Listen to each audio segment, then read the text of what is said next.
Good morning students. आज हम number theory and trigonometry की 2.2 के कुछ आर्टिकल्स और थ्योरम्स करेंगे और कल बचे हुए आर्टिकल प्लस हम करके 2.2 का दी एंड करेंगे।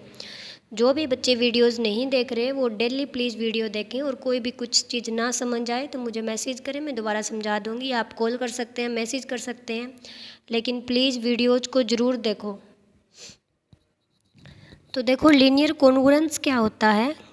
हमने कॉन्ग्रुएंस की बात की थी। कॉन्ग्रुएंस एक टाइप से ए कॉन्ग्रुएंट बी मोड एम बोलते हैं हम। जैसे कॉन्ग्रुएंट क्या होता है, ए कॉन्ग्रुएंट बी मोड एम। इसका मतलब क्या होता है कि यहाँ जो बच्चा होता है उसको रिमाइंडर बता दो या फिर ऐसे कह दो कि एम डिवाइड करता है ए माइनस बी को। ठीक है, तो आज हम पढ़ेंगे लीनियर कॉन्ग्रुएंस। इस ए के साथ एक और वेरिएबल आ जाएगा एक्स।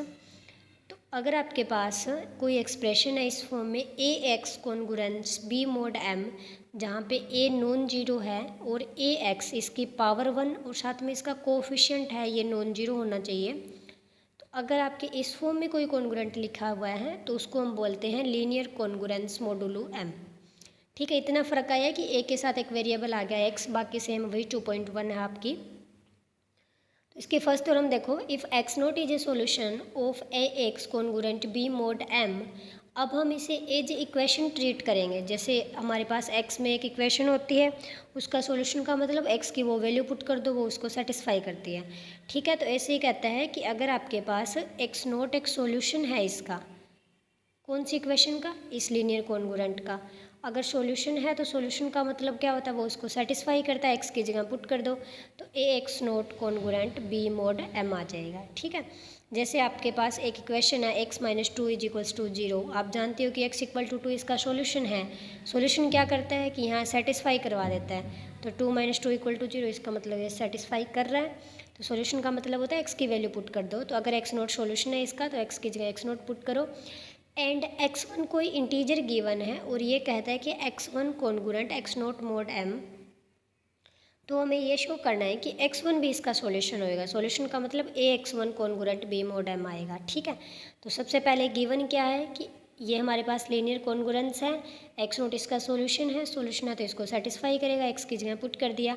और ये भी गिवन है कि x1 congruent x note mode m। Proof हमें क्या करना है कि x1 इसका सॉल्यूशन होएगा, मतलब a x1 हमें लेके आना है। तो यहाँ x1 गिवन है, a x1 कैसे आएगा, इसको दोनों साइड a से मल्टीप्लाई कर दो तो यहाँ बन गया a x1, यहाँ बन गया a x नोट। अब देखो, अगर a congruent b mode m, b congruent c mode m है तो ये ट्रांजिटिव प्रॉपर्टी क्या कहती है कि a और c का भी रिलेशन बन जाता है। जैसे a और b का रिलेशन है, b और c का रिलेशन है, तो ट्रांजिटिव कहती है कि a और c का भी रिलेशन होता है। ठीक है, यही देखो यहाँ किस किस का है। फर्स्ट इक्वेशन में देखो b के साथ ए एक्स नोट का है, सेकंड में ए एक्स नोट के साथ ए एक्स वन का है। तो जो सेम सेम को छोड़ के बचे हुए का रिलेशन बनता है, तो ए एक्स वन किसके कॉन्ग्रुएंट आ जाएगा, बी मोड एम के।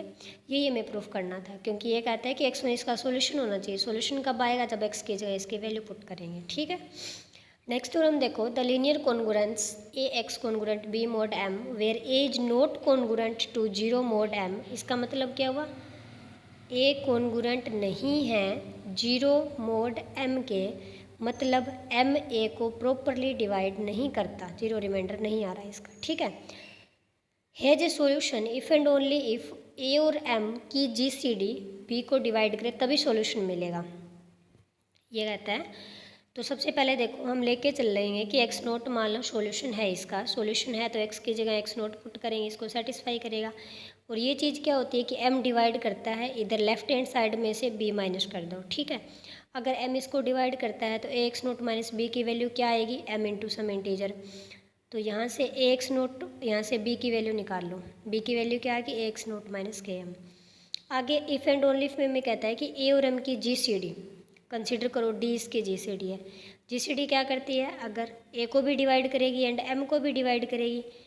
अगर कोई नंबर ए को डिवाइड करेगा तो वो ए एक्स नोट को करेगा, अगर कोई नंबर एम को करेगा तो के इंटू एम को करेगा।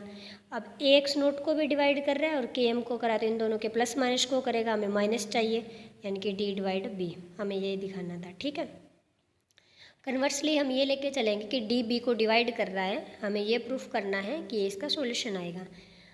ठीक है, इसका एक सॉल्यूशन कंसिडर हमें प्रूफ करना है। तो डी अगर बी को डिवाइड करते हैं, इसका मतलब बी की वैल्यू कोई ना कोई डी के साथ इंटीजर आएगी। और डी किसकी जीसीडी थी? ए और एम की। और जीसीडी में आपने एक ये भी देखा था कि दो इंटीजर एग्जिस्ट करते हैं जिनमें एडिशन करने पे जीसीडी आती है। ठीक है, अब दोनों साइड के से मल्टीप्लाई कर दो, क्योंकि हमारे पास के डी की बी वैल्यू गिवन है। दोनों साइड के से मल्टीप्लाई कर दिया, यहाँ के डी की जगह बी पुट कर दिया। और जिसमें ए था, ए कॉमन ले लो, ए इंटू के एक्स नोट आ गया। दोनों ये आपके पास कांस्टेंट थे। और बी और ये वाई नोट वाला इधर ले जाओ। ठीक है, अब यहाँ से देखो m के साथ एक इंटीजर की मल्टीप्लाई इसके इक्वल है। इसका मतलब m इसको डिवाइड करेगा। m डिवाइड करेगा तो ये वाली वैल्यू किसके कॉन्ग्रुएंट आ जाएगी? मोड m के। इसका मतलब x नोट इसका सॉल्यूशन बन गया। ठीक है, नेक्स्ट थ्योरम देखो, इफ़ a एंड m की जीसीडी d है and d divide b, then proof that the linear congruence ax congruent b mod m has exactly d solution which are incongruent mod m।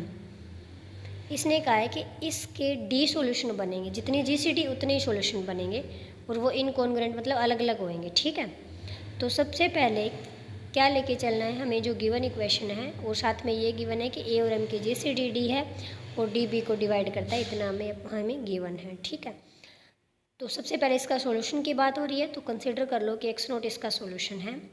X naught अगर solution है तो इसको satisfy करेगा। A x naught equal to b mod m आ गया। यहाँ से इन दोनों को सब्ट्रैक्ट करो, ए कॉमन आ गया, बी में से बी कैंसिल हो गया, जीरो, यानी कि m divide a into x naught minus x को। ये और क्या गिवन है कि ए और एम की जीसीडी डी है। जीसीडी क्या करती है? ए को भी डिवाइड करेगी, एम को भी डिवाइड करेगी। और एक जीसीडी की ये भी कंडीशन है कि अगर आपके पास डी ए को डिवाइड करता है तो ए इक्वल टू कोई इंटीजर जिसको नाम ए वन इंटू डी दे दिया, या एम इक्वल टू कोई integer m one into d आ गया, और साथ में इनकी जीसीडी वन। एम और जो ए की वैल्यू है वो इस इक्वेशन में वापस पुट करो, डी से डी कैंसिल हो गया, M one divide A one into X minus X naught. But हमने तो ये कहा कि ए वन और एम वन की तो जीसीडी वन है, मतलब एम वन ए वन को तो डिवाइड ही नहीं कर सकता, क्योंकि इनको डिवाइड करने वाला एक ही नंबर है, वन। ठीक है, इसका मतलब उसने एक्स माइनस एक्स नोट को डिवाइड किया होगा। अगर एक्स माइनस एक्स नोट को डिवाइड किया है तो X minus X naught equal to M one into some integer आएगा। यहाँ से एक्स की वैल्यू निकाल लो। एक्स की वैल्यू आने के बाद जो हमारे पास के ले रहे थे हम उनकी वैल्यू पुट करते जाओ, 0 1 2 3 up to D minus one तक। हमें टोटल डी सॉल्यूशन चाहिए ना, तो अगर हम 0 से स्टार्ट करेंगे, अगर आपने किया 1 2 से लेके डी तक कितने नंबर आए? डी। इसी में से इसमें एक नंबर कम करके एक नंबर यहाँ बढ़ा दिए तो भी ये कितने नंबर है? D number. तो 0 भी तो सॉल्यूशन होता है, इसलिए हमने 0 से स्टार्ट कर लिया, डी माइनस वन। ये डी सॉल्यूशन आपके डी सॉल्यूशन है। इसका मतलब ये उसको सेटिस्फाई करेंगे। तो एक्स की जो वैल्यू थी X naught X one plus M one, इसकी जगह जो आपके पास के एम था ना उसकी वैल्यू पुट कर रहे हैं 0 1 2 3 up to D minus one तक। ठीक है, अब हमें ये प्रूफ करना है कि के ग्रेटर देन आएगा डी से एक, तो दूसरा जो सॉल्यूशन है वो रिपीट होने स्टार्ट हो जाएंगे, मतलब एग्जैक्टली डी सॉल्यूशन होएंगे। अगर डी से ज़्यादा है तो वो रिपीट होना स्टार्ट हो जाएंगे।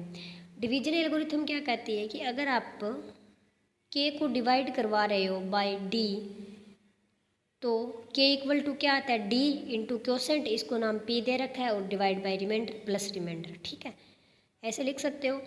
अब यहाँ से जो एक्स की वैल्यू थी फोर्थ इक्वेशन में हमें गिवन है एक्स की वैल्यू ये, इसमें के की जगह एम वन इंटू के था, के की वैल्यू पुट कर दो डी बी प्लस आर, अंदर मल्टीप्लाई कर दो।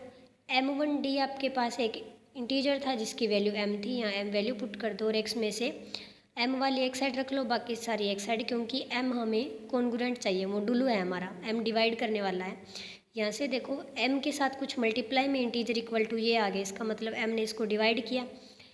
तो बाय डेफिनेशन ऑफ कॉन्ग्रुएंस क्या कहते हैं कि ये जो होता है x इज इक्वल्स टू ये कॉन्ग्रुएंट, ये मोड m आ गया, और r की वैल्यू कितनी थी? t माइनस वन तक। ठीक है, अब हमें ये प्रूफ करना है कि ये जो सारे डी सॉल्यूशन हैं, बता तो दिया कि डी सॉल्यूशन है, लेकिन सारे सॉल्यूशन इनकॉन्ग्रुएंट मोड एम है। ठीक है, तो सपोज करो कि कॉन्ग्रुएंट है। कॉन्ग्रुएंट का मतलब x naught plus M one के वन कोई एम वन के टू के कॉन्ग्रुएंट है या किसी और के कॉन्ग्रुएंट है, जहाँ पे के वन के टू एग्जैक्टली है डी माइनस वन, जीरो से लेकर डी माइनस वन के बीच में, दोनों इक्वल नहीं है। हमने दो सॉल्यूशन ले लिया, इनको इनकॉन्ग्रुएंट दिखाना था, मतलब दोनों सॉल्यूशन को डिफरेंट दिखाना था। मान लो कि दो सॉल्यूशन सेम है कोई, यहाँ से देखो अगर ये दोनों चीज़ इक्वल है, इसका मतलब m डिवाइड कर रहा है दिस माइनस दिस को, यही होता है कॉन्ग्रुएंट में।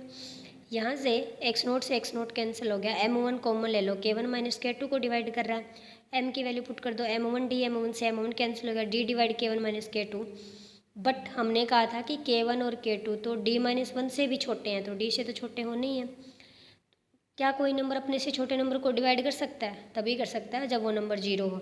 इसका मतलब k1 माइनस k2 जीरो, सो k1 और k2 दोनों इक्वल आ गए। बट हमने कहा था ये इक्वल नहीं है, डिफरेंट दो नंबर थे, दोनों इक्वल आ गए। इसका मतलब ये कोई भी दो सॉल्यूशन एक दूसरे के इक्वल नहीं है, सारे के सारे डी सॉल्यूशन डिफरेंट है, और डिफरेंट को बोलते हैं इनकॉन्ग्रुएंट है। ठीक है। नेक्स्ट थ्योरम देखो, इफ़ ए एंड एम की जीसीडी 1 है, को प्राइम, इसको एक नाम और देते हैं कि अगर आपके पास किसी भी दो नंबर की जीसीडी मतलब ग्रेटेस्ट कॉमन डिवीजर, मीन्स उनमें कोई कॉमन डिवीजर है ही नहीं, वन तो सबको ही डिवाइड करता है, सिर्फ वन है, तो इसको एक नाम और देते हैं कि ये को प्राइम है नंबर एक दूसरे के। को प्राइम का मतलब इन दोनों का जो कॉमन डिवीजर था वो वन है सिर्फ। तो हमें ये प्रूफ करना है, then their linear congruence has a unique solution. ये कहता है कि अगर a x congruent B mod m का कोई सॉल्यूशन आएगा तो वो एक ही आएगा अगर ए और एम की जीसीडी 1 है। ठीक है, सबसे पहले कंसीडर करो ए और एम की जीसीडी 1। जीसीडी क्या करती है कि वो ए को भी डिवाइड करती है, एम को भी डिवाइड करती है, और ये भी गिवन है कि 1 डिवाइड बी। जीसीडी का क्या काम होता है कि अगर ये जीसीडी है तो इनके साथ पी क्यू इंटीजर के साथ डी आना चाहिए, डी की वैल्यू यहाँ 1 है, बी से दोनों साइड मल्टीप्लाई करवा दो, और एम वाली एक चीज़ अलग ले आओ क्योंकि एम हमारा मॉड्यूल है, इसका मतलब एम इसको डिवाइड करेगा। एम डिवाइड करेगा तो इसको आप ऐसे लिखते हो ना, एम डिवाइड ए माइनस बी, तो इसको कैसे लिखते हैं, ए कॉन्ग्रुएंट बी मोड एम। यही चीज़ है कि एम डिवाइड, यहाँ पे ए की वैल्यू ए बी पी है और बी की वैल्यू बी है, इसका मतलब बी पी जे सोल्यूशन, ए एक्स के साथ जो वैल्यू आती है सोल्यूशन तो मिल गया। अब ये कहता है कि इसका ये यूनिक ही सोल्यूशन है, यूनिकनेस प्रूफ करनी है। मान लो इसके दो सोल्यूशन है, एक तो x1 है एक x2 है। ठीक है, तो एक सोल्यूशन है तो सेटिस्फाई करेंगे, x की जगह पुट कर दिया। सेकंड वाला इसमें से सब्ट्रैक्ट करो, a into this is equal to, यहाँ से क्या आ गया, m डिवाइड करेगा इसको, बट m ने एक को तो डिवाइड ही नहीं किया क्योंकि इनकी तो जीसीडी 1 नहीं थी। अगर डिवाइड करता तो ग्रेटेस्ट कॉमन डिवीजर a आता, बट इन दोनों को तो सिर्फ 1 ही डिवाइड करने वाला था। इसका मतलब m ने x1 माइनस x2 को डिवाइड किया होगा। साथ में x1 माइनस x2 हम m से छोटा लेके चले थे, क्या कोई नंबर अपने से छोटे नंबर को डिवाइड कर सकता है? सिर्फ जीरो को कर सकता है। इसका मतलब x1 माइनस x2 की वैल्यू जीरो, सो ये x1 और x2 इक्वल आ गई। ये जो हम लेके चले थे दो डिफरेंट सॉल्यूशन, ये दो डिफरेंट नहीं एक ही सॉल्यूशन है, सो यूनिक सॉल्यूशन। तो 2.2 की ये सारी वीडियोज कंप्लीट देखना। कल हम करेंगे नेक्स्ट कुछ आर्टिकल्स और कुछ जो क्वेश्चंस